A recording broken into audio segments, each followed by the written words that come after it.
Conexão Cultural na tela da TV Câmara Campinas. Hoje a gente recebe o ex-tenista e hoje ator Gui Augustini. É campineiro, está no Brasil, hoje mora nos Estados Unidos. Tudo bem, Gui? Prazer em tê-lo conosco aqui no Conexão Cultural. Obrigado. Grande prazer estar aqui, obrigado por me receber, é uma grande honra. Bom, tá com o coração certamente batendo mais forte, seu filme aqui no Brasil estreou há pouco, né? Conta um pouquinho pra gente. Então, eu acabei de estrear meu primeiro trabalho aqui no Brasil, a comédia Solteira Quase Surtando, com um elenco fantástico. Eu tive a grande oportunidade de fazer um papel bem bacana, um espanhol, um empresário espanhol que mora no Rio, Miguel. E então foi assim, uma experiência bem incrível, foi o meu primeiro personagem em um longa dessa magnitude, a gente abrindo para todo o Brasil, em quase mais de 200 salas. Então assim, nunca imaginei que isso ia acontecer, eu já moro fora do Brasil há muito tempo, eu comecei a minha carreira como ator lá fora, e então assim, eu nunca imaginei que o meu primeiro trabalho ia ser aqui no Brasil e podendo abrir aqui em Campinas, né? Eu sou de Campinas, nasci, cresci aqui. Que bacana. Então foi muito legal. Bom, a gente vai falar muito ainda sobre o filme. Agora, queria que você falasse antes do início, né? Porque você era jogador de tênis, era tenista, Isso. Treinava, era atleta e de repente mudou, virou a página, mudou a chavinha e tudo mais. Agora você é ator. Como que foi essa mudança e como que foi essa sua trajetória como tenista também? Então, André, eu joguei desde que eu comecei quando eu tinha uns 7 anos, joguei em várias academias, clubes aqui de Campinas. E eu sempre, a partir dos 13 anos, foi quando eu decidi que eu queria jogar profissional, foi o boom do Guga, né, ganhando Roland Garros, aquela coisa toda. Aí eu comecei a me dedicar, né, meus pais me apoiaram 100%, meu pai é fanático em tênis e acho que essa foi a grande, né, motivação, minha mãe jogava na época, meu irmão também. Mas ele foi a grande motivação e aí eu comecei a treinar, fui pra fora, joguei um pouco lá fora e esse era sempre o meu objetivo, né? Então eu comecei a me dedicar muito a partir dos meus 14 anos, comecei a jogar torneios nacionais e essa era a minha escolha, né? A minha opção de carreira, eu me dediquei o máximo que eu pude e quando eu terminei o colegial eu terminei um pouco antes, eu tinha 16 anos, eu comecei a jogar torneios internos, eu tinha viajado, né, para jogar os torneios juvenis internacionais, que é parte da ITF. Viajei bastante, toda a Sul América, eu cheguei até ir para... isso foi um pouco depois, mas eu morei na França, joguei lá na Europa. Bem rodado, então, hein? Foi bem rodado, foi uma experiência bem incrível, assim, né, mas também difícil, né, porque eu estava sozinho, eu viajava sem equipe, muitas poucas vezes, mas me deu, assim, uma grande lição, né, de você aprender a se virar sozinho, enfim. Mas aí quando eu tinha mais ou menos uns 17 anos, 18, 19, eu fui jogar uns torneios profissionais na Venezuela. Eu já estava jogando torneios profissionais futuros, né, que se chama. E aí eu conheci meu treinador lá, que virou o segundo pai para mim, ele mudou minha vida na questão do tênis. Chama Harold Castillo, e ele treinou muitos jogadores, atletas que jogaram Copa Davis. Ele é fantástico, ele tem assim ele é um gênio para mim do tênis. Olha que eu fui para os Estados Unidos, no Bolitieri, que é uma das academias mais famosas do tênis, treinei com muitos argentinos, que eu tenho assim muito carinho, mas ele foi uma pessoa que realmente me levou para um outro nível, né? E ele me adotou assim como um filho, tem uma família lá que eu também morei com eles os quase 2 anos. Onde que era, Caracas? Em Caracas. E então eles viraram assim minha segunda família, né? E lá treinando, eu já tinha o objetivo de conseguir bolsa e jogar nos Estados Unidos. Então meu único objetivo era isso, conseguir uma faculdade, até jogar. Então nem imaginava nada. ser ator. Só gostava de filme, né? Eu cresci vendo filme. Você sempre gostou de ver filme? Sempre gostei. Série. E meu pai, que sempre também foi muito fanático de ação, né? Filme de ação, de guerra. Eu cresci com isso aí, ele sempre brincando, né? Mas nada além disso. Aí quando chegaram os últimos 6 meses de eu estar lá em Caracas, eu já tinha a bolsa para ir para os Estados Unidos. E olha que interessante foi que eu decidi, porque assim, né? O ano letivo nos Estados Unidos começa em agosto. Você pode começar em janeiro, mas realmente começa em agosto. E eu tinha a possibilidade de começar em janeiro, mas eu falei com meus pais, olha, eu quero ficar mais 6 meses, eu tô conseguindo assim... Esperar um pouquinho, porque eu tô assimilando essa técnica, acho que vai ser melhor pra mim. Então olha só o destino, hein? Então, engraçado, né? E aí eles aceitaram, pedi pra família lá que me acolheu assim com muito carinho e deixaram eu ficar mais 6 meses. E foi logo ali, acho que em fevereiro, março, eu tava trabalhando muito dedicado. Treinando pra caramba. Muito, físico, meu físico era o melhor físico da minha vida. Era o auge. Era o auge, eu tava no auge, eu comecei a jogar como eu nunca tinha jogado, ganhar de gente que eu nunca tinha ganhado, entendeu? Então assim, era aquela confiança, aquela coisa incrível. Era o momento de dar um up mesmo. De dar um up pra chegar lá com a bolsa pra chegar arrebentando, entendeu? E aí, como eu tava numa forma física muito boa, na academia que eu tava indo lá, eu conheci um cara lá, né, que fazia coisas de modelo. Ele falou, você deveria ir lá na minha agência de modelo lá, eu acho que eles vão gostar de você e tal. Eu falei, não parei muita bola assim não, mas aí eu falei, tá bom, vai lá, eu vou. Ele colocou em contato, eu fui na agência, tiraram foto, não sei o quê, tá bom. Aí me mandaram para os meus primeiros castings, né, meus primeiros testes de campanha publicitária, de foto. E eu fui, legal, fui lá, sorrisão, não sei o quê. Você se deu bem ou não? Então, me dei o primeiro teste que eu fiz, me já contrataram para fazer, eu acho que foi um supermercado Êxitos. Sério? Então era lá a parte de roupa, não sei o quê, e eu assim falei, nossa senhora, eu tô ganhando uma grana, tô me pagando, eu só fui lá, tirei foto, dei risada, não sei o quê, e já me contratando, assim, eu fiquei... Trabalho fácil, você imaginou, né? Fácil, exatamente. E aí que começou, meu segundo teste também peguei, então eu comecei assim, a achar legal, né, e entrei também na parte de modelo mesmo, de linha de fashion, né, de fazer desfile, essas coisas. E o mais engraçado foi que o meu treinador, assim, ele apoiou muito. Eu falei, nossa senhora, porque assim, eu treinava 2 períodos, né, bem intensos, mas eu tinha a minha flexibilidade, né? E ele, assim, me apoiando. Não sei o que eu achei, assim, uma coisa muito única, né? Porque até então, todos os treinadores que eu ia, era aquela coisa, sabe, eles querem que você se foque na carreira. Eu acho que, claro que é importante, mas o meu treinador já tinha na cabeça dele que, entendeu? Eu ia ir lá fazer faculdade, eu ia jogar bem, ia manter minha bolsa, mas assim, já não era o meu objetivo ser profissional, entendeu? Eu entendi, eu aceitei. E você abriu o jogo, tudo. Exatamente. E ele me apoiou, então eu achei... que legal, né? Fiquei muito contente com isso. Não é todo mundo que agiria dessa maneira, né, Gui? Não. E aí eu continuei indo, eu ia fazer meus testes, quando me contratavam eu ia, e aí a parte que realmente mudou, que mudou, que torceu essa chave aí, a questão da atuação, foi que eu fui fazer um teste para um comercial da Subway, né, do fast food, né, então eu fui lá, tá bom, potente, meio nervoso, nunca tinha feito teste para comercial, até então era só de fotos, campanhas publicitárias, e os comerciais é onde se pagam mais, né? Então eu falei, beleza, vou lá, né? Vai entrar uma grana. Exatamente. E eu fui, nossa senhora, foi um vexame assim, André, que...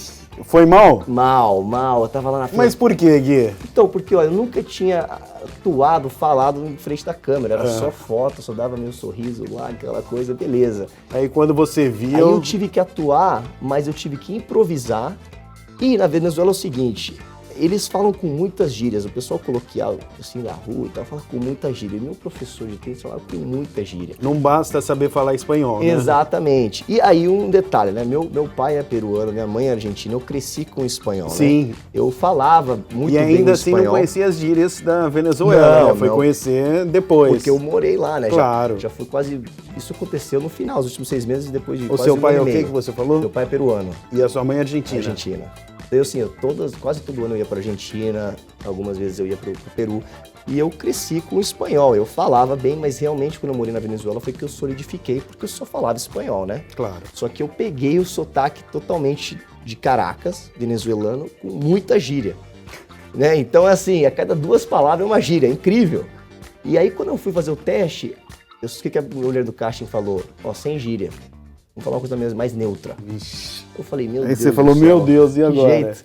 Não sei falar. Aí eu tinha que fazer improvisação em frente da câmera, com outra pessoa, sem falar. Nossa senhora, foi uma coisa assim, André, que eu fiquei muito constrangido, muito envergonhado. Mas e aí, qual foi a repercussão lá? Aí, beleza, eu saí, não aconteceu nada, eu senti muito mal. E era assim, era uma fila, e você tava vendo a galera fazendo o casting, que geralmente... Nos Estados Unidos isso geralmente não acontece, né? É uma sala fechada, você fica na parte de fora, você entra, o pessoal faz, aí quando chega a sua vez você vai e faz. Mas ali, tava a galera, todo mundo, você tá vendo o pessoal fazendo, né? Eu falei, nossa, esse cara é fera, nossa senhora, o que o cara tá fazendo? E eu, né, tentando, assim, absorver do que o pessoal estava fazendo para eu tentar repetir ou fazer a minha versão, né? Aí eu senti horrível, liguei para os meus agentes, fui lá na agência e falei, ó, que foi horrível, para eu poder conseguir ter uma chance desses comerciais, eu preciso ter uma aula de atuação, né? E eu achei que era assim, como qualquer outra aula, não sei, uma aula de inglês, uma aula você faz um negocinho ali, aprende uma técnicazinha e você vai, é que nem tênis, eu achei que assim, aprende a técnica correta, vai embora. Beleza.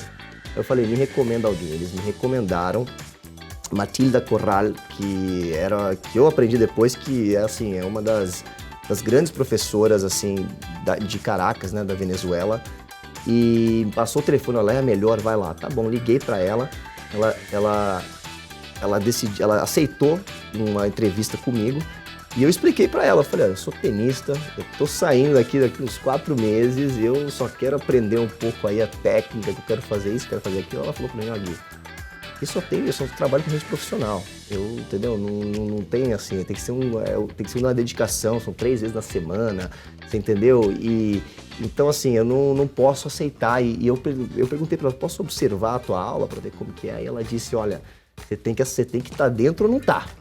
Mas aí eu acho que eu não lembro exatamente, mas acho que eu pedi pra ela, eu implorei, eu falei, deixa só observar, só pra eu ver, eu sou um cara muito dedicado, eu sou atleta, eu me dedico, eu vou dedicar se você me der essa chance, mas eu só quero pelo menos ver, né? Ela falou, tá bom, fica aqui. No mesmo dia, né, na entrevista, depois de umas 2 horas tinha aula, eu fiquei lá.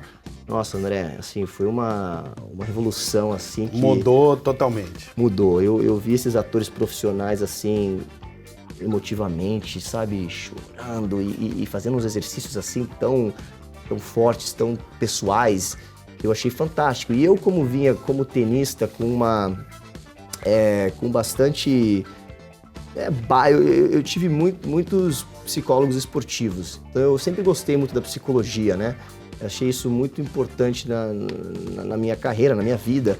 E nessa aula eu senti assim que era muito parecido com a parte psicológica do ser humano, de você aprender sobre o ser humano, de você fazer uma exploração interna da tua pessoa. Então eu achei assim fantástico. Aí eu pedi pra ela, falei, deixa eu ficar aqui, por favor, eu vou me dedicar e pelo menos até eu viajar. Ela aceitou eu ficar lá, né? Eu comecei aí 2, 3 vezes por semana, não lembro. E foi aí onde começou. Eu li minha primeira peça de Shakespeare. Ela me falou, vai ler essa peça aqui, né? Que eu nunca tinha lido Shakespeare, li em espanhol. Aí, adorei. E aí foi onde realmente começou tudo. Bom, a gente vai pro intervalo já, mas eu tenho certeza que a disciplina do tênis também te ajudou como ator, né? Com certeza. Acho que essa foi a peça fundamental. Eu acho que em qualquer profissão, né, André, você se dedica àquela que você gosta, que você faz, assim, acho que tem uma obsessão. As pessoas que são assim, que se destacam, eles têm essa obsessão pela paixão. Então, assim, é aquele dito famoso que se você faz o que gosta, você não trabalha um dia na sua vida, né? Então, à medida que eu fui entendendo, por mais que no começo eu não tinha eu não achei que eu ia seguir essa carreira, eu não sabia, né? Mas era uma coisa nova, eu vou me dedicar ao máximo que eu puder, né? Eu sempre fui assim, de entrar de cabeça. Então, mas até hoje eu acho que essa base que eu criei, eu acho que foi fundamental e é fundamental para minha carreira, né? A gente volta já.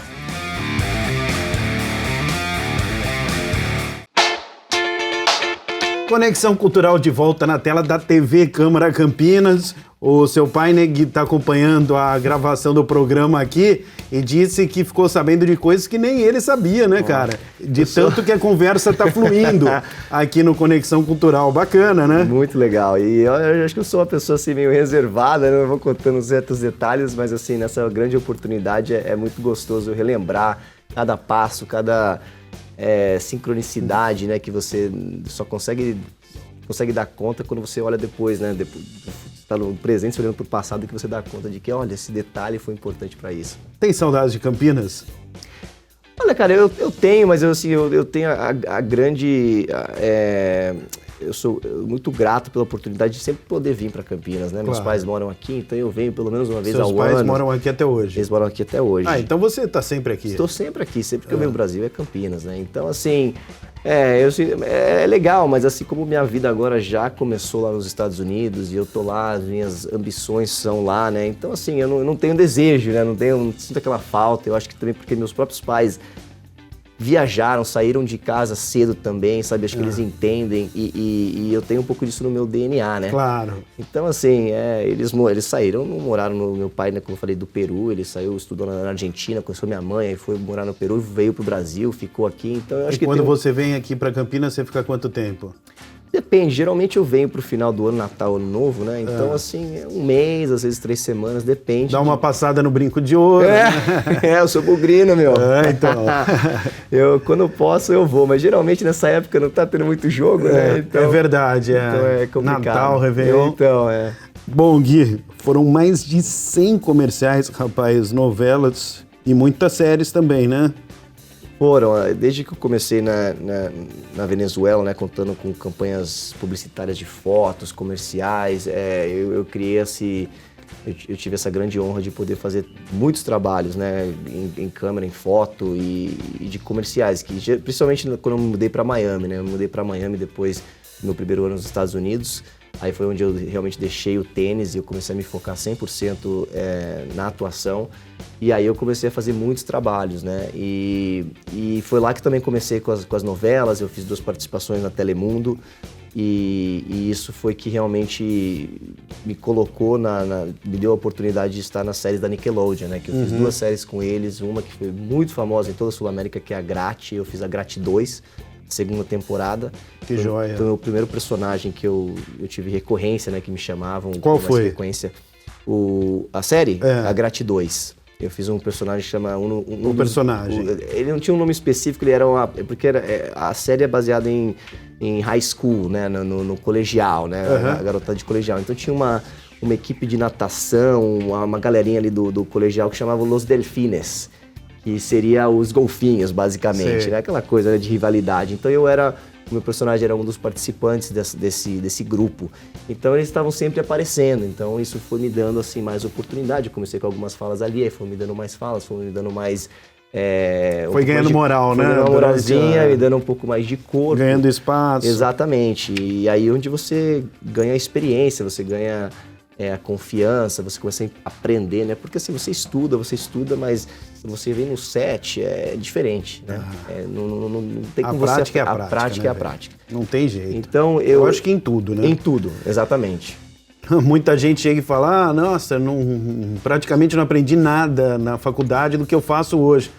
Assim, é óbvio que aprende muito na faculdade, Sim. mas nada se compara com a prática, né? Quando você começa, de fato, a desenvolver o trabalho, né? Exatamente. E eu acho que isso que essas primeiras... E eu, assim, pensando agora, né, olhando para trás, eu achei que foi muito bacana que eu comecei lentamente, né? Eu comecei com uma fala aqui numa novela da Telemundo, logo um pouquinho maior, aí foi crescendo pouco a pouco. Eu acho que isso foi muito importante porque como eu era muito novo, não tinha muita experiência, eu acho que foi muito importante para mim esse progresso lento, sabe? Porque daí você não... Às vezes tem gente que, né, vai logo, você tem um protagonista, alguma coisa logo de cara, e isso pode criar muita ansiedade, muito nervosismo. Sem dúvida. Então com certeza. Eu achei que foi uma coisa lenta que me ajudou muito, né? Foi no tempo certo, né, Gui? Certo.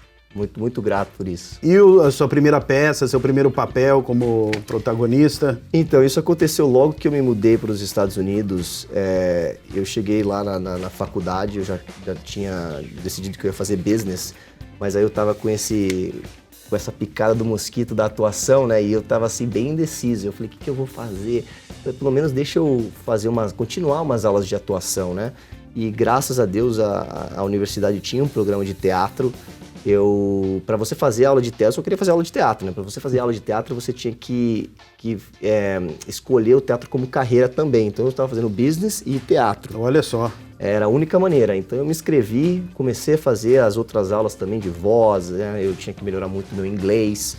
Fez fono. Exatamente, mas assim, foi o primeiro semestre, comecei as aulas e eu tive o primeiro teste, né? Que lá se chama audition, né? Que é um casting. para essa peça e eu não tinha nem ideia do que era. Eu achei que era a professora disse, aparece lá no domingo, você tem que fazer. Eu falei, tá bom, é parte do currículo lá da escola, tem que fazer, da universidade. Eu fui, não tô entendendo nada, eu vi a galera lendo lá, eu falei, que é isso? Tava, me dá um pedaço de papel aí, eu não entendia nada, era uma peça antiga, né, de 1950, então o linguajar era muito diferente. E eu não entendia metade das palavras, não sabia o que significava.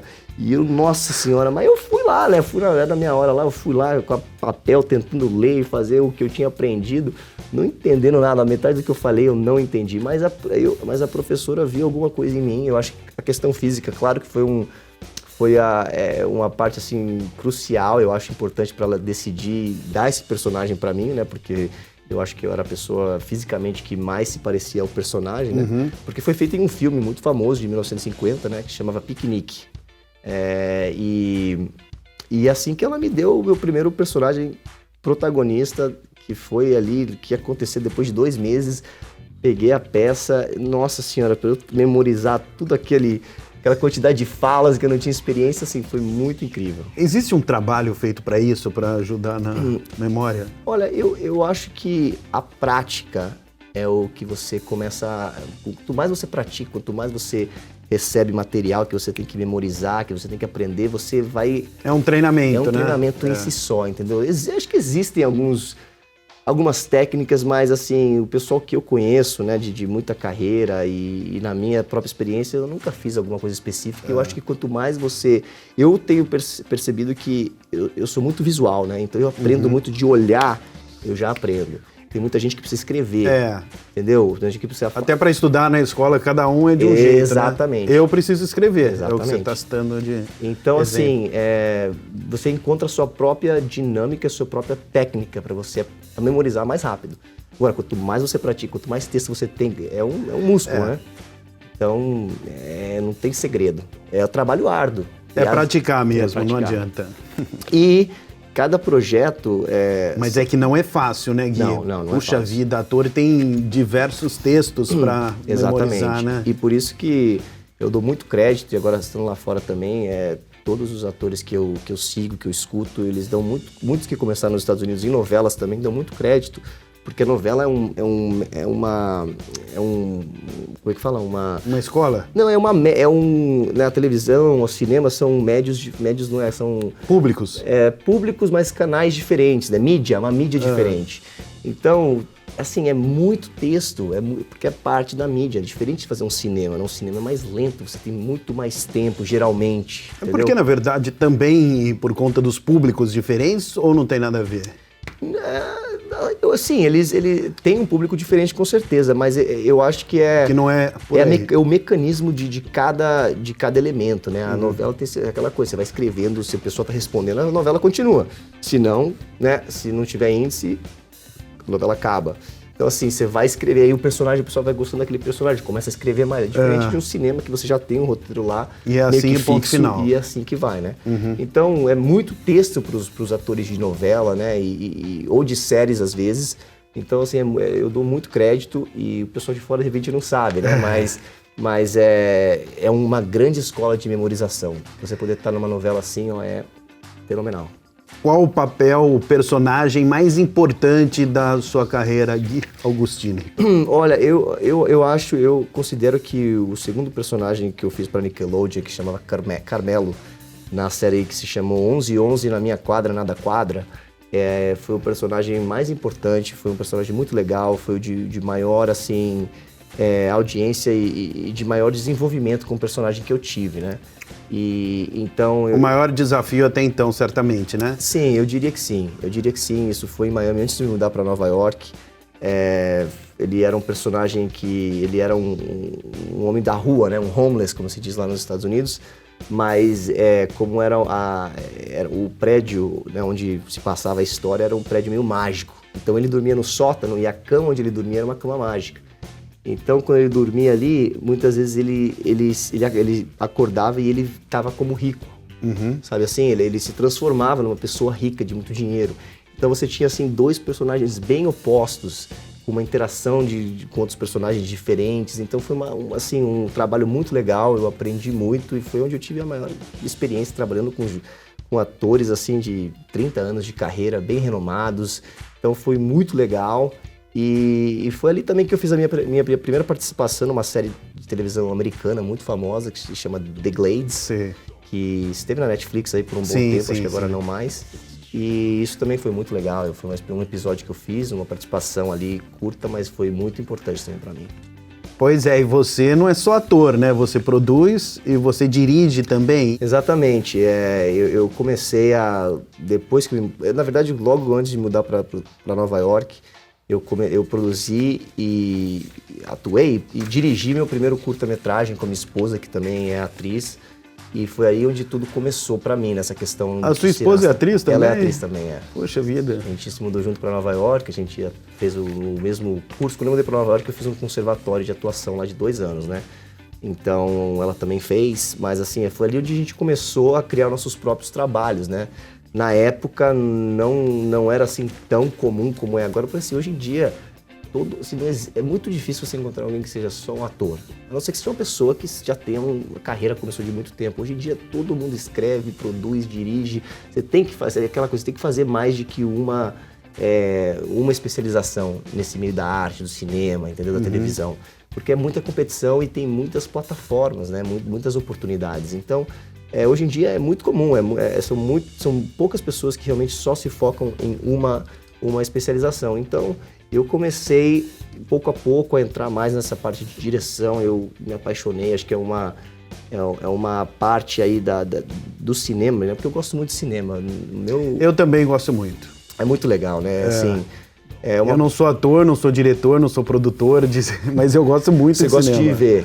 Eu gosto de assistir, pô, sensacional, cara. Então, eu acho que claro que hoje em dia, pelo menos nos Estados Unidos, a televisão está no seu auge, está nessa época assim de ouro. O cinema está decaindo um pouco. Sim. Mas vai ficar sempre. Bom, Gui, então vamos falar sobre o filme, né? Sim. Que certamente é o seu grande xodó, né? Porque imagino a ansiedade que foi, coração batendo mais forte, o seu personagem é o Miguel, você vai falar mais a respeito do filme. Então, queria que você falasse aí sobre o filme Solteira Quase Surtando. Miguel, André, perdão. A minha mulher tá grávida de gêmeos e um dos meninos vai chamar Miguel. Olha lá, foi por isso. Olha lá, parabéns. Boa. Parabéns pelo filho. Não, André, é uma oportunidade assim incrível.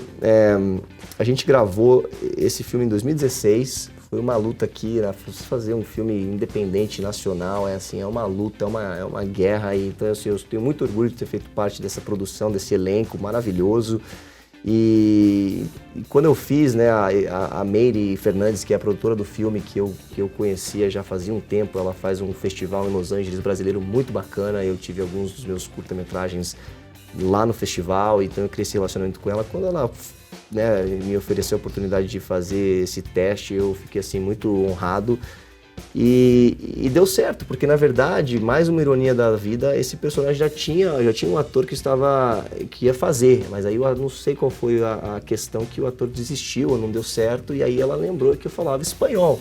Como o personagem é espanhol, ela falou, o Guilherme acho que pode fazer. Aí mandou pra mim, eu fiz o teste lá em Nova York, mandei pra ela e depois de algumas semanas eles me escolheram e aceitaram, né? Então eu vim pro Rio, fui fazer, foi uma experiência muito, muito interessante. E aí agora quando a gente finalmente teve a notícia de que ia sair, de que ia estrear em todo o Brasil, aí eu fiquei sabendo que ia estrear aqui em Campinas, eu fiquei assim feliz da vida, porque você não sabe, né? No momento que tá fora das suas mãos, foi assim uma alegria muito grande, sim, uma ansiedade, um nervosismo, mas tem sido uma experiência muito incrível. Eu fui pro Rio, para São Paulo, para as premieres lá. Agora no Dia da Mulher, a gente teve uma pré-estreia no dia 8, que foi muito bacana também. Então, assim, eu só tenho que agradecer, eu sou muito, muito agradecido pela essa oportunidade de estar, né, nas grandes telas aí do Brasil. Fala um pouquinho mais sobre o personagem. O Miguel, ele é um empresário espanhol que vai e volta, né? Ele vive tanto na Espanha como no Brasil. ele já tem um tempo que ele mora no Brasil, né? Então, que ele vive pelo menos 6 meses. Então, ele não é que ele não sabe falar o português, mas ele tem aquele sotaque, né, bem forte, o portunhol, né? Uhum. Então, para mim, o grande desafio foi, primeiro, que com toda a minha experiência com o espanhol, eu nunca tinha tido nada relacionado à Espanha, né? Eu nunca fui à Espanha. E cada país tem um sotaque bem específico e diferente. Agora, claro que a gente conhece as gírias mais famosas, eu pelo menos conheço as gírias mais famosas do espanhol e aquela questão da língua, de como eles usam, aquele charme, né? Então isso me ajudou muito a entrar no personagem, né? De eu poder aprender a falar as falas, né? Com esse sotaque, de encontrar o ritmo, né? O ritmo das falas. E aí o outro desafio foi porque a maioria das minhas interações no filme são falando português ou um portunhol, então eu tive que praticar e escolher como eu vou falar para que o público entenda, mas ao mesmo tempo eu consiga manter a autenticidade do personagem, né? O seu espanhol tem sotaque ou não? Tem, todo espanhol tem sotaque. Agora... porque você é brasileiro, né? Ficou aqui até quase 20 anos de idade, 17 anos, 17. Né? Que você falou. Só que eu percebi que quando você falou o nome, por exemplo, do seu técnico de tênis, o espanhol sai como se fosse um espanhol, um venezuelano, um argentino. Não, quando eu falo, ninguém se dá conta que eu sou brasileiro. É isso que eu queria saber. Não existe um sotaque. E o mesmo tem acontecido agora com o inglês, porque como eu já tenho muito tempo lá, eu já consegui neutralizar o meu inglês. Puxa. Quando eu falo, o pessoal acha que eu sou americano. Não, e o seu português também sem sotaque nenhum de influência espanhola ou... Ah, que bom. A última vez que eu fui lá, o pessoal falou... Tá certo, ou do inglês, né? Da língua inglesa. Mas é que depende. Às vezes, agora que eu tô falando mais português, já flui um pouco mais. Mas às vezes, quando eu fico sem falar, nossa, eu vou voltar, não lembro as expressões, eu não lembro as palavras. É aquele rolo, né? Mas quando eu falo espanhol, eu não tenho um sotaque brasileiro. Porém, eu mudei muito os sotaques em espanhol que eu tinha, né? Antes, quando eu morei na Venezuela, eu cheguei lá, eu tinha um sotaque venezuelano muito forte. Uhum. Mas nos Estados Unidos em geral, principalmente em Miami, eles requerem um sotaque mais neutro, mais mexicano. Eles consideram o mexicano um pouco mais neutro. E então eu tive que transformar o meu sotaque para poder trabalhar na televisão. Então você trabalhou para isso. Trabalhei. Aí, tá vendo? Eu trabalhei muito. Tanto que eu falava com meus pais, eu falei, eu só vou falar em espanhol, só que eu vou falar com espanhol mexicano. Por isso que eu te perguntei isso. Então, assim, tá vendo? Tudo tem explicação. E eu sou, assim, muito... Qual é a palavra, assim? Cabeça dura, né? Eu comecei a não falar com os meus amigos espanhóis, venezuelanos por um tempo. Ou quando eu falava, nossa, eu tentava não falar nenhuma gíria, eu tentava falar com o sotaque, eles davam risada de mim, né? Enchia o saco, aquela coisa, né? Eu não tava nem aí, porque eu precisava aprender a falar fluentemente. Então, assim, agora eu consigo, eu tenho um sotaque que é um pouco, não é assim um mexicano, a não ser que eu tenha que fazer, eu consigo fazer um pouco mais, né, dar aquele up no sotaque, mas eu tento falar de uma forma bem neutra mesmo, que a pessoa não sabe, pensa, às vezes, a pessoa me fala, você é peruano, você é colombiano, você sabe, a pessoa não sabe, então isso é legal, isso me ajuda muito nos trabalhos que eu faço. Cara, muito bom, última pergunta, qual que é o próximo passo, o próximo desafio aí depois do filme? Então, eu tenho um curta-metragem lá nos Estados Unidos que tem feito uma gira muito bacana nos festivais, já ganhou mais de 8 prêmios. Eu tenho um elenco muito fantástico, eu dirigi e a gente está desenvolvendo esse curta no meu primeiro longa-metragem, né? Então esse é um sonho que veio desde 2017, é baseado numa história real, é uma história assim muito triste, muito dramática, mas assim que fascina, que você não consegue imaginar que isso é algo que aconteceu realmente. Então esse é um foco assim muito grande meu, a gente está continuando desenvolvendo o roteiro. E agora que com essa oportunidade maravilhosa eu quero continuar trabalhando no Brasil. Legal. Eu tenho falado aí com representantes para conseguir alguém que esteja interessado em me representar, para que eu possa ter a oportunidade de voltar, fazer uma série, fazer outro filme. Eu gosto muito da minha essência aqui e agora que as portas se abriram, eu realmente quero poder voltar e continuar. Gui Agostini, muito obrigado pelo papo. Obrigado. Obrigado aqui por estar com a gente no Conexão. Obrigado a vocês. Valeu, gente. É isso aí, pessoal. Conexão Cultural. Até a próxima. Valeu!